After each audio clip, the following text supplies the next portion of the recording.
Episode 38, Ilfil. Rara menelan ludahnya ketika bertemu dengan wanita paruh baya yang masih terlihat cantik itu, menatapnya dengan tatapan tajam.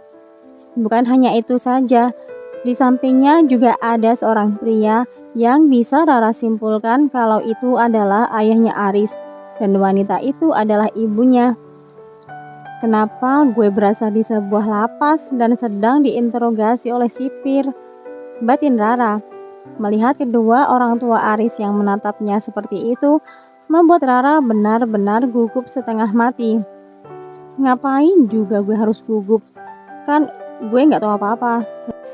Lagian gue juga bukan siapa-siapanya Aris. Lagi, Rara hanya bisa membatin. Aris mengajak Rara duduk sambil tersenyum lebar. "Mah, Pa, Aris bawa calon mantu," ucap pria jangkung itu hingga membuat Rara langsung menoleh seketika. Rara ingin protes, tapi dia tidak seberani itu ketika melihat tatapan tajam dari kedua orang tua pria tampan dan tinggi yang kini tengah nyengir di sampingnya. "Awas aja lo ya, Riz. Lo udah bawa gue ke dalam masalah ini," batin Rara menjerit. "Riz, apa kamu berusaha mengelabui kami? Atau kamu sedang main-main lagi?" Suara bariton keras itu membuat Rara terkejut. "Tidak ya, Aris tidak sedang main-main. Karena saat ini Aris benar-benar serius," jawab pria jangkung itu dengan mantap. Rara benar-benar tidak bisa bicara apa-apa, karena entah kenapa melihat tatapan wanita paruh baya yang masih cantik itu menatapnya seakan meneliti. "Mampus gue. Habis ini tunggu aja pembalasan dari gue, Riz. Lo udah lancang bawa gue ke dalam masalah lo." "Siapa dia?" tanya Mama Aris masih menatap lekat ke arah Rara. "Namanya Aura.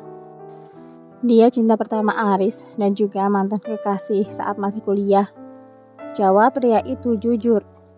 Rima dan Edi, orang tua Aris, saling berpandangan. Kemudian beralih menatap Rara yang terlihat menunduk, merutuki kebodohannya karena mau saja diajak oleh pria jangkung ini. "Apa maksud kamu, Nak? Jangan bersikap seperti ini. Dengan mudahnya kamu membawa wanita lain ke sini. Kamu sudah tahu sendiri bagaimana kecewa dan malunya kami karena pernikahanmu gagal.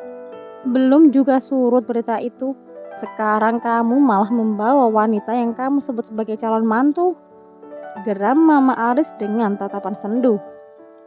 Rara bisa melihat kalau sepertinya wanita itu tengah dilanda kesedihan dan kekecewaan yang mendalam. Aris tahu udah bikin keluarga besar Subagio malu, membawa calon istri yang tidak baik dan membuat malu keluarga besar. Tapi semua itu juga bukan sepenuhnya salah Aris. Bukankah lebih bagus pernikahan ini batal daripada tetap berjalan tapi ternyata ada orang jahat yang masuk ke keluarga kita? Ya, memang benar apa yang dikatakan oleh Aris. Kalau perkara Nana memang lebih baik diketahuinya sebelum pernikahan itu terjadi. Rara masih bingung harus bagaimana. Wanita cantik itu merutuki kebodohannya karena mau saja ikut Aris yang katanya akan mengajaknya ke sebuah tempat.